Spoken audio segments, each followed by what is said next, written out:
Hola, ¿cómo están?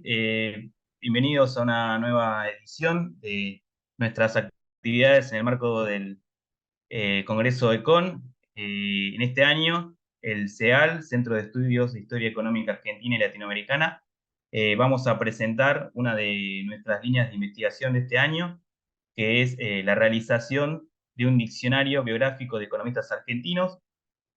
Hoy tenemos sus coordinadores y también a investigadores que han participado en su confección.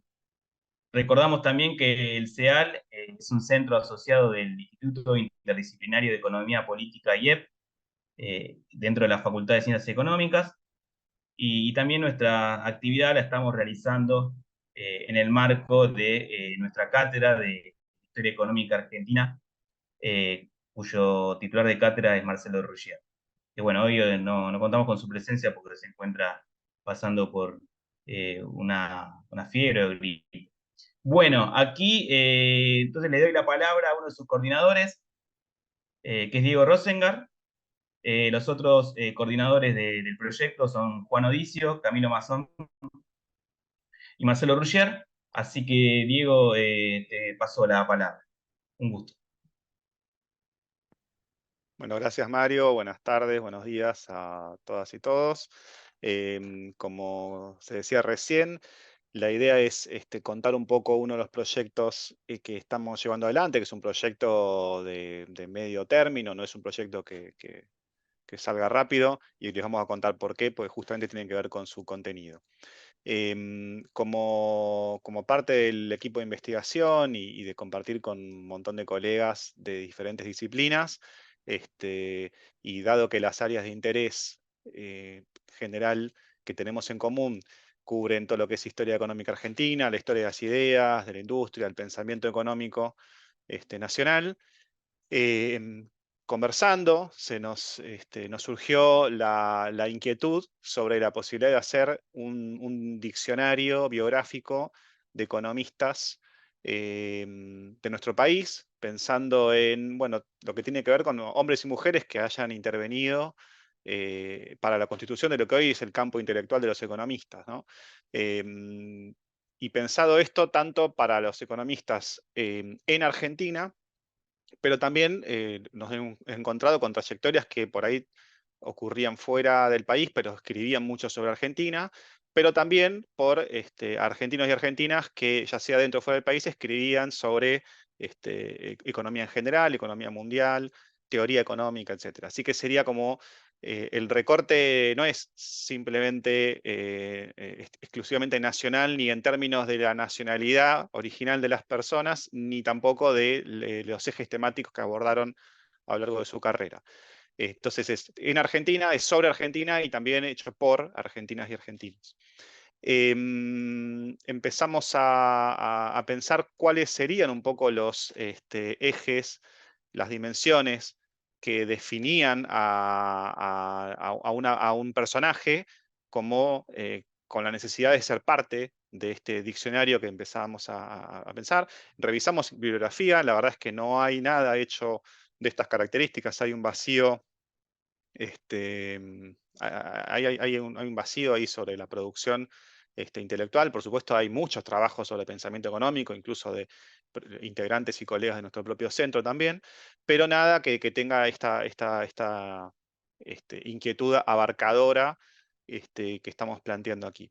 Entonces, pensando en cómo definir, decíamos, a los personajes que iban a ser parte de este proyecto de investigación, y decíamos, bueno, por un lado está el aporte identificable, el aporte relevante que puedan haber hecho en términos conceptuales, en términos de producción teórica, en los diferentes momentos de la historia del pensamiento económico en nuestro país, digamos, desde principios del siglo XIX o fines del siglo XVIII hasta nuestros días.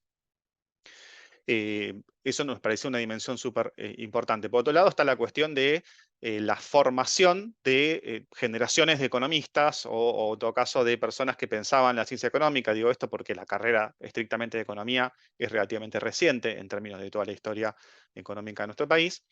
Y ahí tenemos por ahí personas que tienen un perfil muy, muy de los claustros universitarios, académicos, que fueron muy importantes en su ámbito para, insisto, como aportes para la formación de este campo intelectual que mencionábamos hace un ratito.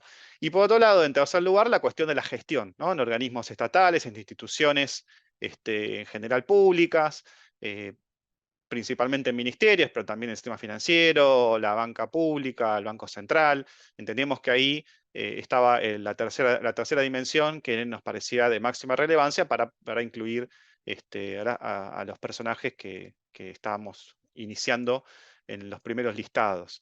Entonces, a partir de ahí empezamos a compartir entre el equipo coordinador, pero después con todo el centro, con todo el CEAL, hubo una actitud súper proactiva de los colegas y las colegas, proponiendo más nombres, agregando datos que por ahí no teníamos al principio. Entonces empezamos con una primera lista de 50, 40 nombres y estamos hoy llegando casi a los 200, o sea que estamos hablando de un proyecto realmente muy grande y muy importante.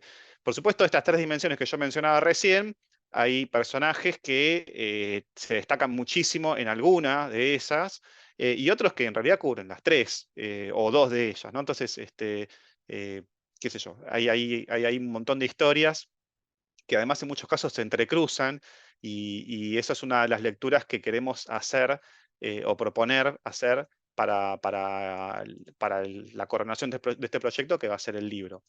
Entonces, el trabajo que nos estamos proponiendo, que ya venimos desde principios de este 2023 articulando, es necesariamente colectivo, tanto porque esta mirada multidisciplinar que se planteaba al principio de la grabación es fundamental para poder estudiar los procesos, las ideas y la gestión, sino porque además es un trabajo de muchas voces, tanto de los personajes como de las personas que hacemos las entradas del equipo de investigadores e investigadoras, que no son solo del CIAL, sino de varios centros de estudios de diferentes partes del país, ni siquiera es exclusivamente algo de Buenos Aires. Estamos hablando de más de 35 personas autoras de las entradas para cubrir estos casi 200 nombres de personajes, 200 biografías. Em, ya tenemos una parte importante del trabajo realizada y la idea es un poco contarles y darles una especie de botón de muestra de cómo se está produciendo este material. Podemos decir todavía con algunas intuiciones o algunas primeras lecturas de los trabajos que ya estamos compartiendo, es que aparecen un montón de trayectorias personales y profesionales que se entrecruzan, que, por ejemplo, no sé, en el siglo XIX, la gran mayoría de los nombres y personajes que se nos aparecen están más vinculados con sectores relacionados con la dirigencia, con sectores aristocráticos, y por ejemplo ya en el siglo XX es mucho más común ver inmigrantes, hijos de inmigrantes que van a la universidad pública y hacen carrera profesional, muchas veces en las empresas familiares, y de ahí empiezan a tomar, a plantear reflexiones acerca de la cuestión económica mucho más general, pasan por la gestión pública, etcétera. Y hay muchas vinculaciones entre sí, ya sea por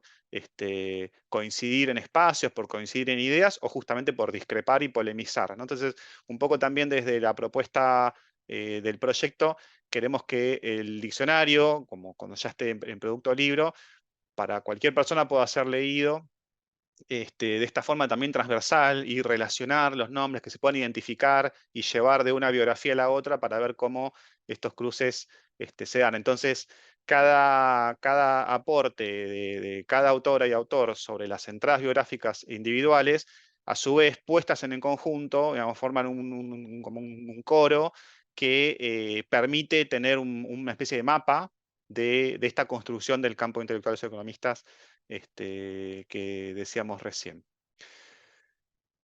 Bueno, para contar un poquito entonces cómo se fue codiseñando la colaboración, le paso la palabra a uno de mis colegas coordinadores, el doctor Juan Odicio. Muy bien, muchas gracias Diego.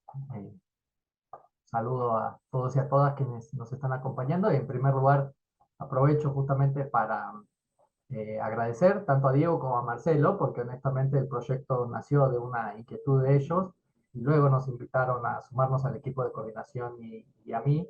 Y es un libro que desde el primer momento, y por los motivos que ustedes han podido percibir en lo que mencionaba Diego recién, desde el primer momento me dio mucho gusto poder participar, más allá de que este diccionario se inserta en una línea de investigación que tiene ya varios años desarrollándose desde el propio CEAL y que incluso podríamos vincularlo y relacionarlo con algunos resultados ya publicados, como los dos volúmenes que ya salieron coordinados por Marcelo y por Camilo en torno a las revistas económicas, o el libro que escribimos con Marcelo sobre las ideas sobre la industria en el siglo XX. En definitiva, es un gran desafío avanzar con este diccionario, pero creemos que este proyecto, como les venía presentando Diego, viene a cubrir un notable vacío en la literatura existente, y en ese sentido también creo que vale la pena destacar el apoyo que nos dio desde el primer momento la editorial Imago Mundi, de la mano de su director, de Alejandro Falco, que desde que les presentamos el proyecto, cuando todavía no teníamos ni una entrada escrita, aceptaron que lo iban a publicar por Imago. De esa manera, digamos, coincidieron con la apreciación, ¿no?, de la importancia y la originalidad que va a tener esta publicación. De hecho, hemos estado trabajando tanto con Alejandro Falco como con Alberto Moyano, que es el jefe de producción editorial, en la propia planificación del libro, para ir pensando, por ejemplo, en esos cruces, ¿no?, que mencionaba Diego recién. Claramente en un proyecto de esta envergadura, la confianza que ellos nos han dado es fundamental, ¿no? Porque era un desafío también pensar en qué sello editorial podíamos llegar a presentar este libro. Bien, como ya ha sido mencionado, discutimos bastante previamente para encontrar los criterios, tanto entre nosotros como con este equipo de la editorial, justamente tratando de encontrar cuáles eran los elementos necesarios que teníamos que predefinir para lograr cierta homogeneidad, ¿no?, dentro de la gran variedad autoral y estilística que va a abordar el diccionario. Entonces lo que hicimos fue definir ciertos campos que deben identificar en la medida de lo posible, digamos, de la trayectoria de cada uno de las y los economistas que van a aparecer con sus entradas. Eh, y esos campos, esas categorías que de alguna manera engloban lo que a nosotros nos interesa resaltar de las distintas trayectorias, son, bueno, por supuesto comenzar con el apellido y el nombre, la ubicación de los apodos o seudónimos, en tercer lugar, el lugar y fecha de nacimiento y de función, los datos familiares básicos. Luego se pasa, digamos, como otro de los elementos a considerar, a la formación y la posición socioprofesional de cada una de las figuras, es decir, dónde, con quién se formó, qué vinculación, ya sea personal o institucional, tenía, cuál fue su itinerario político, qué cargos de docencia ejerció, en algunos casos incluso tienen una participación destacada en el exterior, los cargos en las instituciones públicas, cuáles son o cuál es la biografía principal de cada uno de los autores, indicando en el cuerpo del texto, digamos, cuáles son las publicaciones principales y los temas que se abordan en cada una de ellas, y luego un apartado especial referido a la obra de estos autores. El décimo eje que consideramos es discriminar las fuentes, es decir, de dónde se pueden extraer los datos, y finalmente incluimos también una fotografía. Ustedes verán a continuación, como decía Diego, ahora una pequeña muestra de la primera tanda de entradas que hemos recibido, y estamos organizando ya el avance hacia una segunda búsqueda, digamos, para completar gran listado que llega hasta casi los 200 nombres. Y bueno, si todo marcha bien y de acuerdo a lo que tenemos programado, esperamos que el libro esté definitivamente ya publicado durante la segunda mitad del próximo año.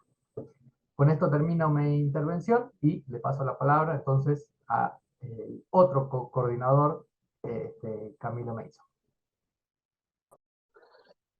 Bueno, gracias Juan. Repito tus agradecimientos a Diego y Marcelo, que fueron los impulsores de este proyecto y que nos invitaron a coordinarlo. También agradecer a Mario Racanelo, que es coordinador del centro al cual pertenecemos, que se encargó de la logística y la coordinación de este encuentro. Y bueno, agradecer a las autoras y autor presente, pero también extenderlo a ese conjunto de ya más 50, 60 autores y autoras que están trabajando en sus entradas. Lo mío va a ser muy breve, voy a presentar brevemente a cada uno de estas autoras y autores que van a comentarnos sus trabajos. Luego de la presentación, cada uno de ellos van a tener algunos minutos para contarnos lo que estuvieron avanzando en este proyecto. Va a comenzar Ludmila Sheikman, que es profesora y doctora en Historia de la Universidad de Buenos Aires, es investigadora asistente del CONICET y pertenece al Instituto de Investigaciones de Estudios de Género, y va a presentarnos su trabajo sobre Alejandro Unzain. Luego va a continuar Luciana Gil, que es doctora en Ciencias Sociales por la Universidad de Buenos Aires y magíster en Relaciones Internacionales por la Universidad de Bolonia, es investigadora asistente del CONICET y pertenece al CEAL y al Instituto Interdisciplinario de Economía Política, y va a comentarnos su trabajo sobre Arturo O'Connell, Juan Vital Zurruil y Eduardo Salduendo. Luego le seguirá Camila Antrocasi Varela, que es profesora de Historia por la Universidad Nacional de Rosario y actualmente está realizando su doctorado en Ciencias Sociales en la Universidad Nacional del Jujuy. Es becaria doctoral del CONICET y va a contarnos sus avances en relación a la figura de Samuel Gorbán. Continuará Patricia Jerez, que es licenciada en Economía por la Universidad de Buenos Aires, profesora de la misma universidad y de la Universidad Nacional de Lomas de Zamora, es integrante del centro, colega en el CEAL, y va a contarnos su trabajo sobre Benjamín Cornejo. Y por último cerrará Ignacio Barranquero, que es licenciado en Historia, especialista en Historia Económica, por la Facultad de Ciencias Económicas de la Universidad de Buenos Aires, está realizando su doctorado en Ciencias Económicas en la Universidad Nacional de San Martín, es también colega, integrante del CEAL, y va a charlar sobre su trabajo alrededor de la figura de Carlos Díaz Alejandro. Así que muchas gracias, le dejo la palabra a los autores. Comienza Ludmila. Bueno, en primer lugar, muchas gracias por la invitación. Voy a compartir, ya me dirán ustedes si se ve más o menos bien. Bueno, yo estuve trabajando en una entrada que vendría a ser parte de ese grupo de personajes que tuvieron un rol destacado en la formación de los profesionales de las ciencias económicas. En este caso se trata de una figura que no es un economista en sentido estricto, sino que se trata de un abogado especializado en derecho laboral. De hecho, es uno de los fundadores del derecho laboral como campo, y con un lugar muy destacado también, tanto en la función pública, universitaria, publicaciones, etc.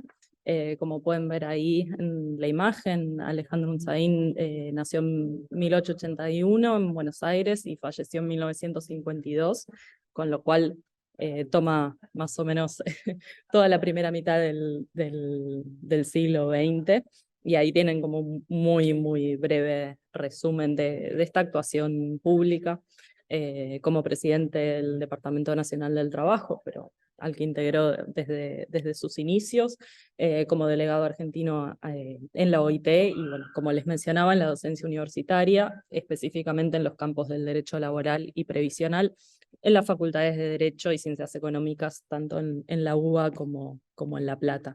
Ahí les comparto algunas imágenes. Bueno, como les decía, Unzain nace en Buenos Aires, de padres vascos, se forma en Paraná, en la escuela normal, y sigue ahí los estudios de bachiller en el Colegio Nacional de Paraná. Después se va a trasladar a Buenos Aires, donde estudia Derecho en la Facultad de Ciencias Jurídicas y Sociales de la Universidad de Buenos Aires. En 1906 alcanza el título de doctor en jurisprudencia con una tesis sobre la pena de muerte. En 1898, o sea, antes de graduarse, ya se va a integrar en la Administración Pública Nacional, en un cargo modesto, digamos, como empleado del Ministerio del Interior, pero ya desde temprano va a tener un lugar bastante interesante y que va a marcar esta trayectoria, ya que va a integrar el grupo de colaboradores convocados por el ministro del Interior, Joaquín B. González, para la redacción de un Código del Trabajo, que es como el primer gran intento de una legislación laboral global, y que se presenta al Congreso en 1904, y si bien no es aprobado, sí es un antecedente muy importante en este campo. En 1907, como les mencionaba, cuando se funda el Departamento Nacional del Trabajo, es invitado a ingresar en la repartición por José Nicolás Matienzo, que es el primer director. Va a ser jefe de sección, después va a ser director de inspección, o sea, va a inspeccionar las fábricas, talleres, etcétera, viendo que se cumplan las pocas leyes laborales que había en ese entonces. Va a tener un papel en la fundación de los departamentos provinciales del trabajo de Tucumán, Mendoza y Córdoba. Y en 1920 va a ser, ya bajo el gobierno de Irigoyen, va a ser nombrado presidente interino del Departamento Nacional del Trabajo. En ese marco va a impulsar un proyecto legislativo, que es un Código del Trabajo, que nuevamente tampoco se va a sancionar, pero sí es como la apuesta legislativa más importante, más ambiciosa de Irigoyen, y de la cual va a derivar finalmente la sanción de una reglamentación del trabajo marítimo. Ahí les voy compartiendo algunas otras imágenes. Bueno, creo que sin dudas un aspecto fundamental de la actuación de este personaje tiene que ver con su rol en la OIT, en la Organización Internacional del Trabajo, que como se sabe se funda a partir de las negociaciones del Tratado de Versalles en 1919. Y en este marco, digo, va a ser un personaje clave en la vinculación de Argentina con la OIT, va a participar, digo, durante la década del 20 en todas las conferencias internacionales del trabajo más importantes. Ya a fines de la década del 20 va a ser, digamos, como el cónsul argentino en Ginebra, digo, en lo que hace a los temas de la OIT, y va a seguir siendo desde Buenos Aires luego corresponsal. Hay dos aspectos de su actuación, digamos, pública que aún no mencioné. Uno tiene que ver con su involucramiento con el derecho previsional, digo, como va a estar en la administración de la Caja Nacional de Ahorro Postal y de las cajas de jubilaciones. De hecho, va a tener un papel en la elaboración de algunas de las primeras leyes de jubilaciones a comienzos de los años 20. En el ámbito privado se va a desempeñar en la Unión Telefónica del Río de la Plata, y después, bueno, va a seguir cuando la empresa es nacionalizada, pero también va a ser abogado de la Federación de Empleados de Comercio. Dicho todo esto, me voy a concentrar en su labor universitaria, que es sumamente extensa. Digo, comienza en 1912-1913, una efímera Universidad Católica de Buenos Aires, pero ya en 1917 se va a incorporar a la Facultad de Ciencias Económicas de la UBA, un poquito después también a la Facultad de Derecho y Ciencias Sociales, y también en la Universidad de La Plata, y el museo, la Universidad del Museo Social Argentino, el Museo Social, luego Universidad, una institución que también va a presidir.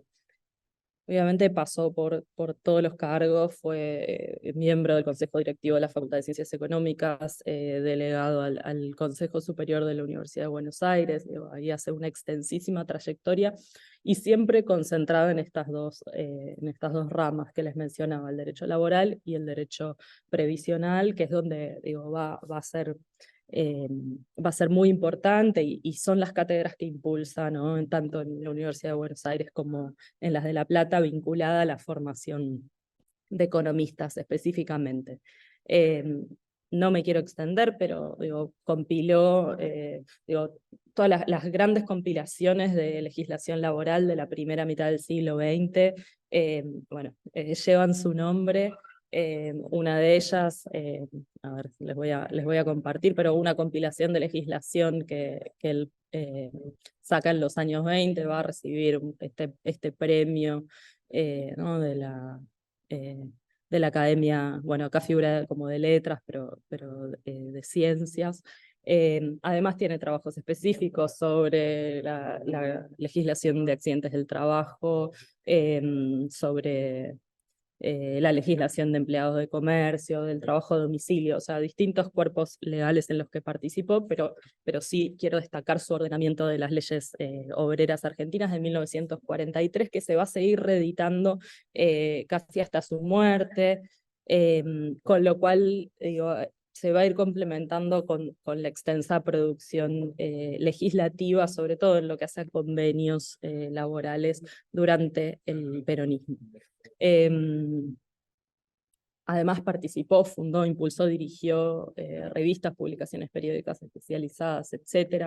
Obviamente el boletín del Departamento Nacional del Trabajo y la Crónica, pero también la revista de Ciencias Económicas, de la que fue director en 1939-1940, la revista de Trabajo Seguro y Previsión Social, Derecho del Trabajo, fundó la revista social del Instituto de Política Social de la Facultad de Ciencias Económicas de la UBA, que dirigió desde 1938, y también tuvo una labor periodística integrando el directorio del diario La Razón. Así que bueno, con eso creo que hice ahí un extensísimo resumen de este personaje, que creo que aporta ahí en la primera mitad del siglo XX y también a la parte de el derecho laboral y la formación de los economistas en las áreas laborales y previsionales.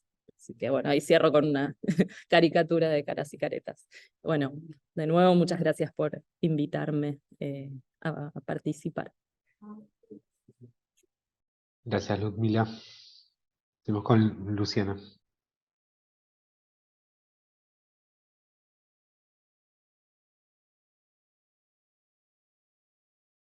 Ahí está. Gracias, Camilo. Compartí ahí, se ve, ¿verdad? Mis fotitos.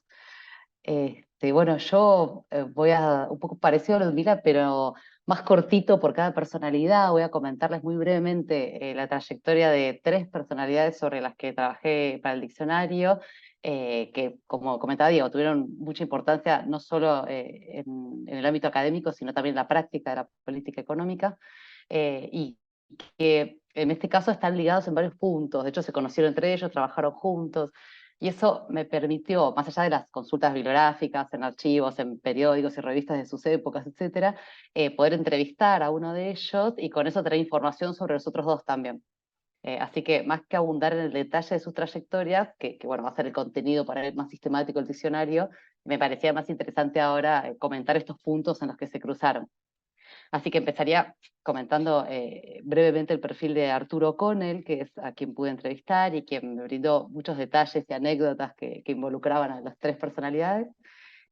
Bueno, O'Connell, como su apellido lo indica, es de familia de orígenes irlandeses, vivió parte de su infancia en Villa Urquiza. Él se recibió en realidad de licenciado en Ciencias Matemáticas en la UBA y tuvo después estudios de doctorado en Economía Política en Cambridge. Tiene una extensa trayectoria como profesor en distintas universidades, sobre todo en Europa y América Latina, y fue asesor de varias organizaciones internacionales, CEPAL, UNCTAD, OEA. fue asesor del Ministerio de Economía y de Hacienda en Chile, junto a otras personas logra crear Flaxo en Argentina, por ejemplo, fue secretario general de Flaxo por varios años, fue codirector del Centro de Economía Internacional, en nuestra facultad fue director de la Maestría de Integración, que todavía existe en la UBA, y tiene varias publicaciones conocidas sobre historia económica argentina, sobre todo sobre los años 30, sobre deuda externa, sobre regulación financiera, y participó activamente en algunos cambios importantes en la facultad. Por ejemplo, él era uno de los que impulsaba la división de carreras, que comentaba antes Diego también, entre contador y economista, influyó mucho en el armado de la elección de Olivera en su momento, en los 60, como rector de la facultad. Y su principal y última actividad, digamos, la que lo hizo más conocido, fue que fue funcionario, fue miembro del directorio del Banco Central de la Argentina entre 2003 y 2010. Y después de eso pasó a ser más bien asesor de la presidencia del Banco Central, ¿no? Entonces es un especialista en general en historia económica, de instituciones financieras, de sistemas monetarios sobre todo, y va a tener un papel informal, no, siendo funcionario del Banco Central, va a ser una especie de embajador informal ante el Fondo Monetario, ante el Banco Mundial, él viajaba continuamente. Y dedicándose a estos temas, es que hacia fines de los 80 se conoce con Eduardo Salduendo, que es otro de las personalidades que yo elegí, digamos, que también tiene una amplia producción académica conocida, por supuesto mucho mayor, era mucho mayor que Arturo Connell. De la bibliografía de Salduendo, la más conocida es aquella que versa sobre inversiones británicas en los ferrocarriles del siglo XIX, y su última obra, de las más conocidas también, que se llama Las 6 Rusias. Salduendo era contador también originalmente, y estuvo entre los primeros egresados de Flaxo Chile, por ejemplo, pero además de su actuación académica, que en todo su último tiempo se desarrolló principalmente en la UCA, tuvo distintos cargos en la función pública. Entre ellos fue secretario de la CONADE, del CONADE, perdón, el Consejo Nacional de Desarrollo, presidió el Banco Central también, fue director del INTAL, el Instituto de Integración del BID, fue también director ejecutivo por Argentina ante el Banco Mundial.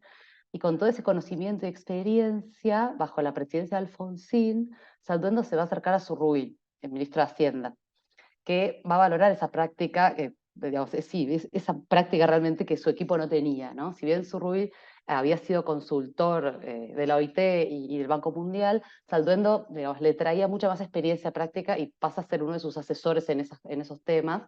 Y una de las cosas simpáticas es que, conociendo estos organismos por dentro, va a tener una posición súper combativa contra estos organismos, ¿no? Algo similar se puede ver en O'Connell también, por ahí, no sé si combativo, pero sí muy crítico, ¿no? Que los conocen mucho estos organismos y los critican mucho.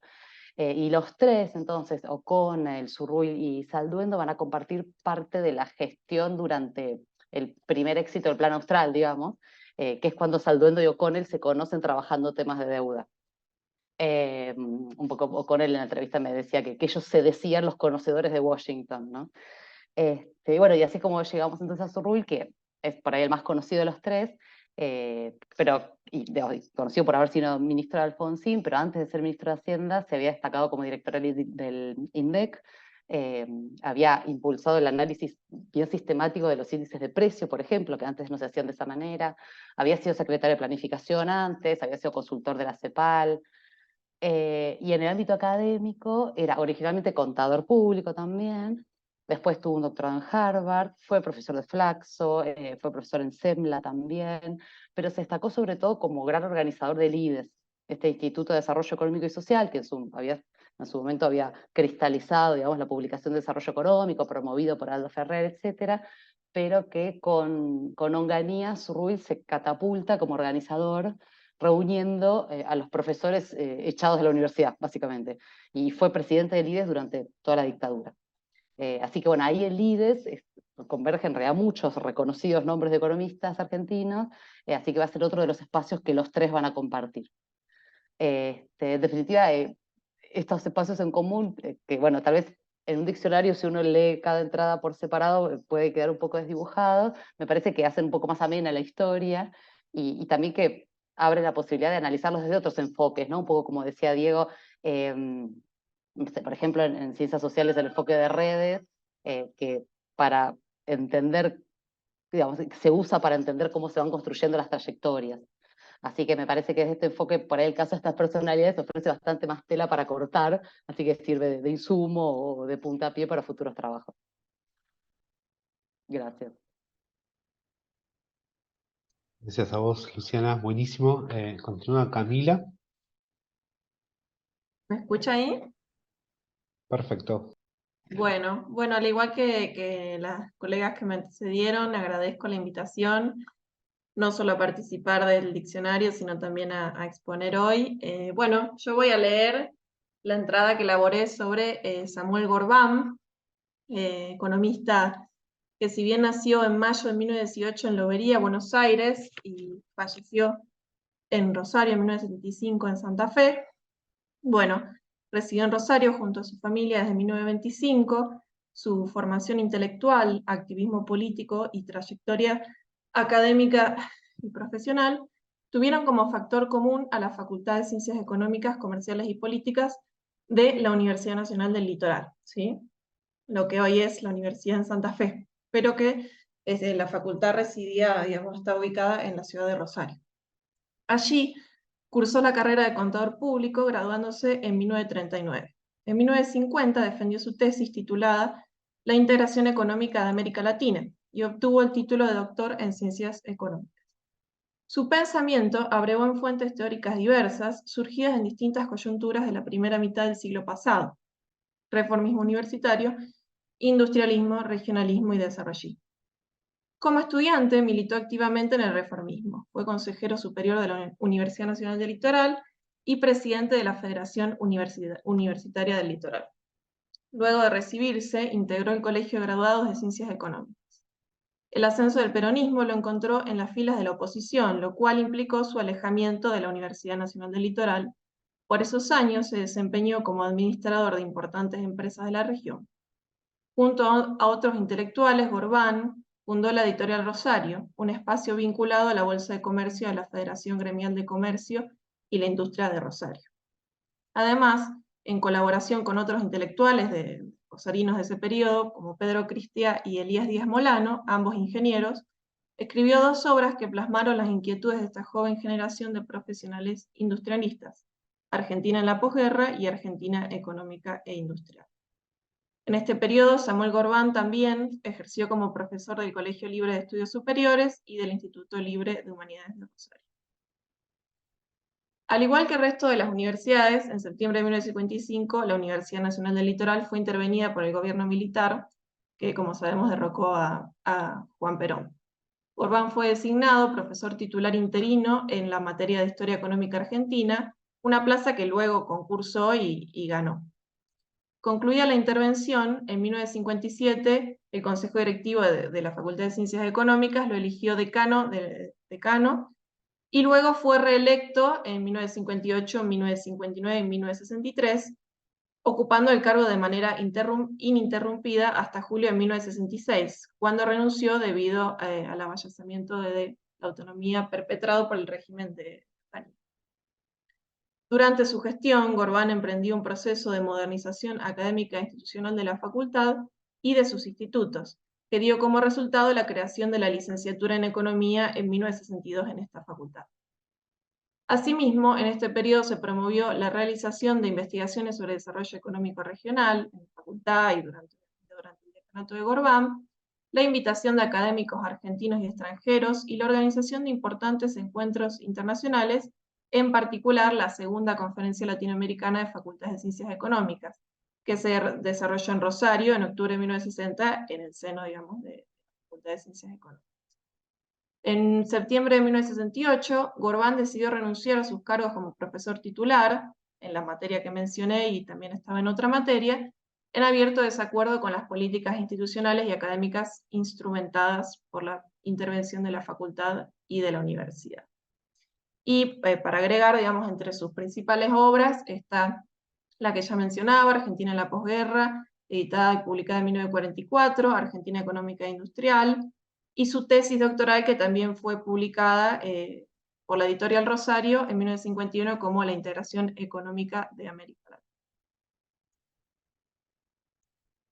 Eso es todo. Gracias, Camila. Continuamos con Patricia. Entonces ahora.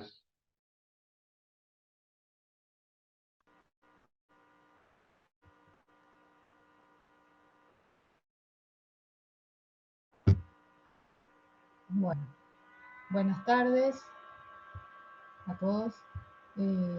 Antes que nada, bueno, agradezco, ¿no?, la invitación a los coordinadores de este proyecto de poder participar en esta obra colectiva y también de la posibilidad de participar hoy en este evento, ¿no?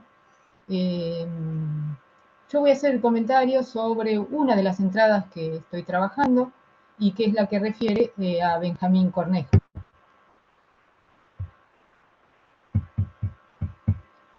Benjamín Cornejo nació en San Miguel de Tucumán el 1 de junio de 1906 y falleció en Córdoba el 5 de junio de 1974. Si bien Cornejo nació en Tucumán, formó parte de una tradicional familia salteña y tuvo 6 hijos. Estudió en la Facultad de Derecho y Ciencias Sociales de la Universidad Nacional de Córdoba, graduándose como abogado en 1928 y como doctor en Derecho y Ciencias Sociales en 1936. Desempeñó tareas vinculadas con su profesión, pero además las desarrolló en otras áreas.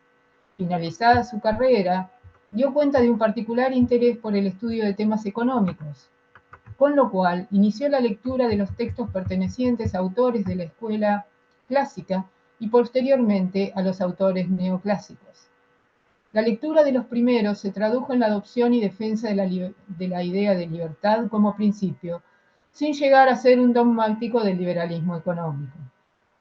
Fue a partir de su intuición y del seguimiento de los trabajos del profesor Luis Gondra que Cornejo comenzó a interesarse y a admirar a los clásicos y sus ideas.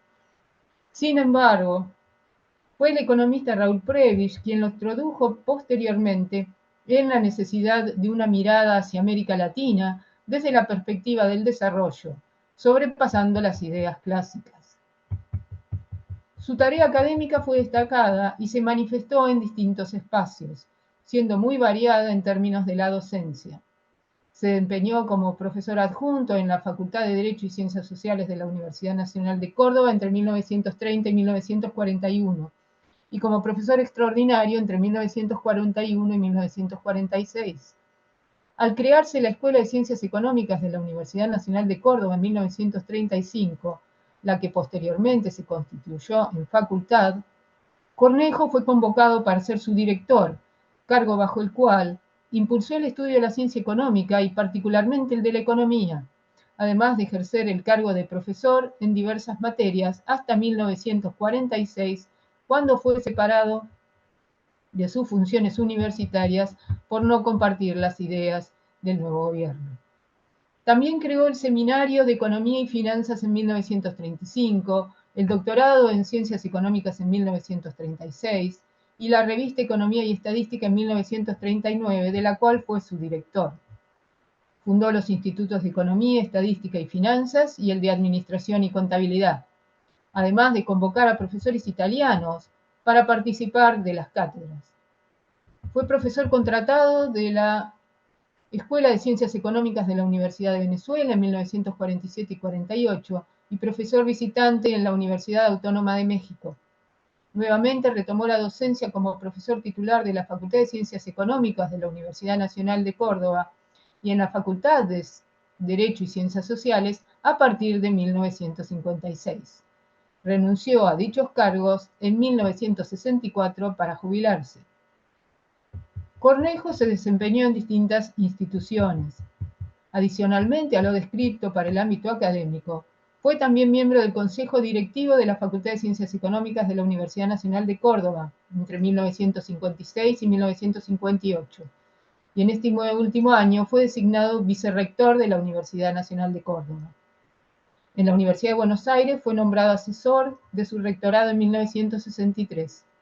Por otro lado, fue designado como economista en la Comisión Económica para América Latina para los periodos 1950-51 y 1953-56, y como economista principal de la Organización de Estados Americanos en 1964. Fue vicepresidente del Banco Central Argentino durante 1956 y presidente del Banco de la Provincia de Córdoba en 1962 y 1963. Fue designado académico número de la Academia de Derecho y Ciencias Sociales en Córdoba en 1948 y de la Nacional de Ciencias Económicas en 1962. Estuvo entre los fundadores de la Asociación Argentina de Economía Política en 1957 y fue nombrado su director ejecutivo en noviembre de 1968. Cornejo también se dedicó a la escritura de textos, estando su bibliografía conformada por artículos, libros e informes. Los artículos fueron publicados en diferentes revistas, como la Revista de Economía y Estadística, la Revista Jurídica de Córdoba, la Revista de la Universidad Nacional de Córdoba, el Boletín de la Facultad de Derecho y Ciencias Sociales de dicha universidad, la Revista del Banco Central de Venezuela y el Trimestre Económico, así como en 2 revistas europeas también. En cuanto a los libros, los elaboró individualmente, pero también en coautoría. En La competencia imperfecta y la teoría tradicional, Cornejo analizó la teoría de los mercados imperfectos desarrollado por Joan Robinson y Chamberlain, realizando una contribución particular a la literatura económica. También preparó informes, principalmente durante su participación en los organismos internacionales. Como se ve entonces, tuvo una fecunda contribución, ¿no?, al estudio de la rama microeconómica, además de su labor en la universidad y en otros ámbitos. Dentro de sus obras podemos mencionar algunas, como las siguientes. La función económica del alza del descuento, de 1930, Moral y Economía y otros ensayos, de 1935, como ya mencioné, La competencia imperfecta y la teoría tradicional, de 1945, y en autoría con Itu y Ross, en 1969 se publicó el Manual de Economía Política. Muy bien, eso es todo entonces. Muchas gracias, Patricia, por tu participación acá y en el proyecto. Pasamos a Ignacio Barranquero. Perfecto, ahí ya comparto pantalla. Bien, bueno, primero que nada, muchas gracias a los coordinadores del proyecto por tenerme en cuenta. La verdad que como miembro del CEA, el IEP es un auténtico honor. Y voy a pasar a comentar uno de los economistas que trabajé en mis entradas del diccionario, que es Carlos Díaz Alejandro. Es un economista cubano-estadounidense que nació en La Habana el 18 de julio de 1937 y murió pocas horas antes de su cumpleaños número 48 en Nueva York el 17 de julio de 1985. Bien, primero que nada, ¿por qué Díaz Alejandro en este diccionario? Y hay varios motivos. En primer lugar, son sus aportes a lo que fue la historia económica argentina, pero también en el contexto de la década del 60, sobre todo la década del 70, Carlos Díaz Alejandro fue un economista bastante popular en su época que tocaba con sus investigaciones temas bastante contemporáneos. Eso, por un lado, en el caso argentino directamente. Pero después Carlos Díaz Alejandro, más que nada con sus papers relacionados con la economía internacional, la liberación financiera, el tipo de cambio y demás, y la crisis latinoamericana, desarrolló una serie de conceptos comunes a la región que después sería tomado por economistas, tanto del mainstream internacional como economistas más heterodoxos. Es decir, tiene una trayectoria bastante rica y que en gran parte la desarrolla en base a la República Argentina. Él, cuando estudia economía en Estados Unidos, que se doctora del MIT, del Instituto Tecnológico de Massachusetts, de 1961,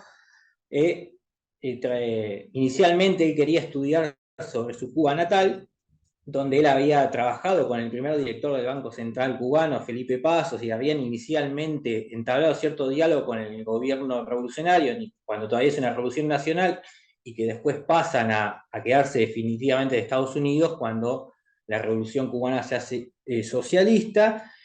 Entonces no puede estudiar sobre Cuba, entonces decide elegir un país al azar y elige Argentina para hacer su tesis doctoral, que es uno de los trabajos clásicos y más relevantes en la historia económica argentina, que es su estudio sobre el impacto de las devaluaciones en un país semi-industrializado, que es una de las primeras trabajos bastante críticos sobre las devaluaciones al estilo ortodoxo. Bueno, ahí Díaz Alejandro va a decir que, bueno, una devaluación en un país semi-industrializado con tantas distorsiones y demás, no necesariamente va a tener un efecto de equilibrio macroeconómico, sino que esto va a estar determinado por factores más estructurales, pero fundamentalmente lo que va a tener son efectos redistributivos bastante adversos. En ese sentido, ese es uno de los grandes objetos de estudio que va a tener Carlos Díaz Alejandro inicialmente. Por otro lado, bueno, conocidos también bastante su libro de ensayos sobre historia económica argentina, que es una serie de trabajos que él compila en Argentina, muy vinculado con economistas que formarían parte del Instituto de Itela entre 1963 y 1964. Díaz Alejandro va haciendo ciertos artículos que después, a inicios de la década de los 70, en 1973, por la editorial Amorrutu, tomaría forma ese gran libro clásico para los economistas e historiadores que nos dedicamos a la historia económica. Algo muy interesante para decir sobre la trayectoria de Díaz Alejandro, en tanto economista, porque él es un economista que se forma en el mainstream de las universidades norteamericanas. Él se doctora en Massachusetts, después trabaja bastante en la Universidad de Yale. De hecho, es el primer economista latinoamericano que se recibe de profesor titular en toda la universidad, y que también va a formar a otros economistas, que ahí me olvidé también de mencionar al inicio de por qué es relevante. Bueno, él va a formar a grandes funcionarios públicos, presidentes como Ernesto Zedillo en México, al economista José Antonio Campo, uno de los grandes economistas del estructuralismo latinoamericano y que también fue ministro de Economía. Otros economistas relevantes fueron sus estudiantes, en el caso de Guillermo Calvo, y también estuvo muy en contacto con economistas contemporáneos a él de distintas trayectorias. Es decir, Carlos puede dialogar tanto con los economistas más vinculados a la CEPAL o al estructuralismo sin ser parte de ellos, por la forma en que él plantea sus trabajos, parte mucho de lo que es la relación centro-periferia entre los países menos desarrollados y los países desarrollados, que es la teoría que más usa él, pero está implícito eso, y también dialoga bastante con economistas más ortodoxos a partir de la relevancia que él le da al comercio internacional en el desarrollo económico. No deja de ser un economista de la economía internacional, pero que el enfoque histórico siempre va a ser parte de sus trabajos, dado que, bueno, él inicialmente es formado por Charles P. Kindleberger, que es uno de los grandes estudiosos de la economía internacional y las crisis financieras en el ámbito de la economía internacional.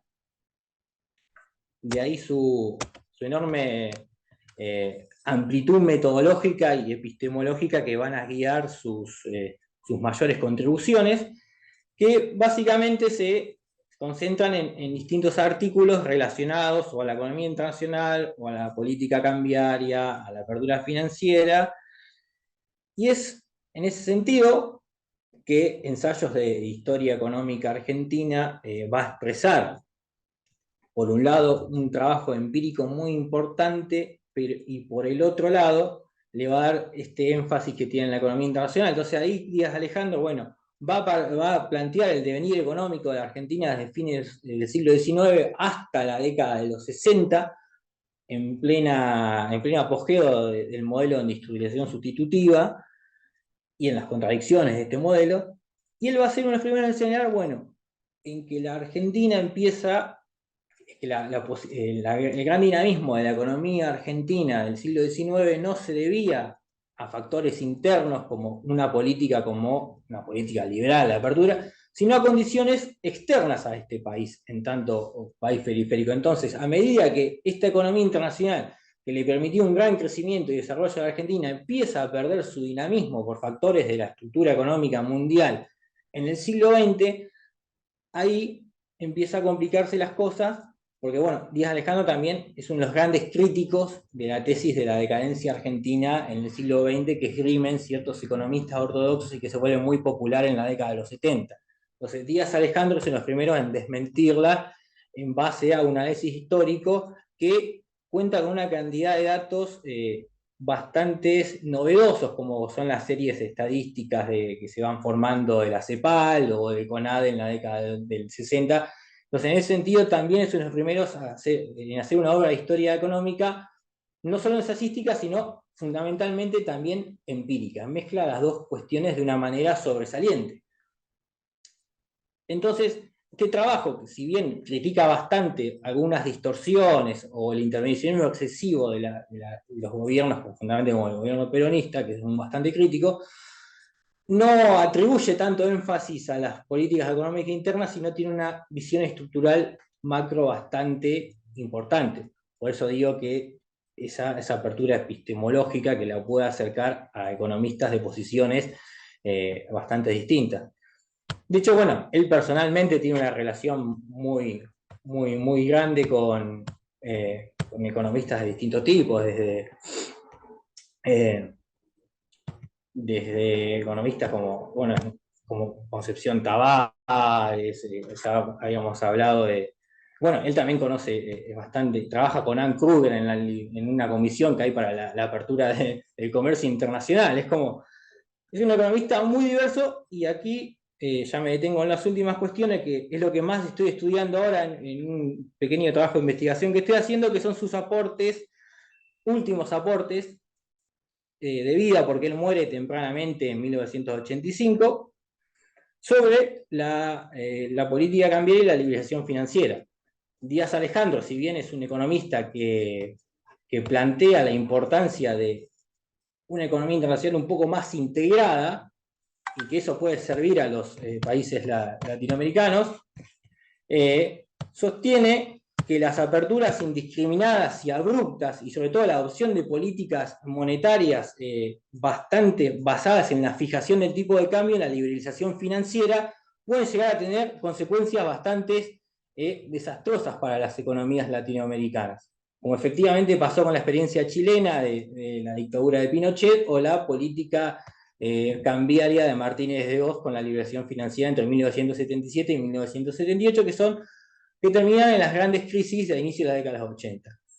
Estos aportes van a ser tomados posteriormente por economistas como Calvo, Carmen Reinhardt, incluso Roberto Frengel, para hablar de los famosos sudden stops y esas cuestiones que se vuelven muy importantes para comprender las famosas crisis de los mercados emergentes, que Argentina, la crisis de México en el 94, la Argentina, los países asiáticos, que tienen en común esta relación entre política cambiaria fija y liberación financiera. En ese sentido, los aportes de Díaz de Alejandro son fundamentales y son retomados. Por lo cual también nos permite, en el trabajo que estoy haciendo, seguir pensando la historia económica argentina desde el 76 en adelante, y no solamente la parte más histórica de la economía de fines del siglo XIX y fundamentalmente la economía del periodo de industrialización sustitutiva, que es donde generalmente a Díaz Alejandro se lo asocia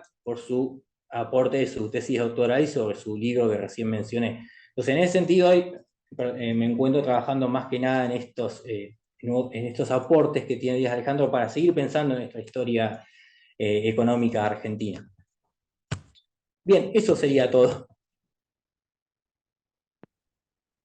Muchísimas gracias también, Ignacio. Bueno, para finalizar, no quería dejar de resaltar que todas las personas, como decíamos antes, esto es un proyecto colectivo en muchos sentidos, es coral, que no quería dejar de resaltar que cuando fuimos convocando a investigadoras y expertos en las temáticas, hubo una respuesta, la verdad que espectacular de parte de los colegas, no solamente por entusiasmo y compromiso con el proyecto, sino porque además se pusieron realmente a aportar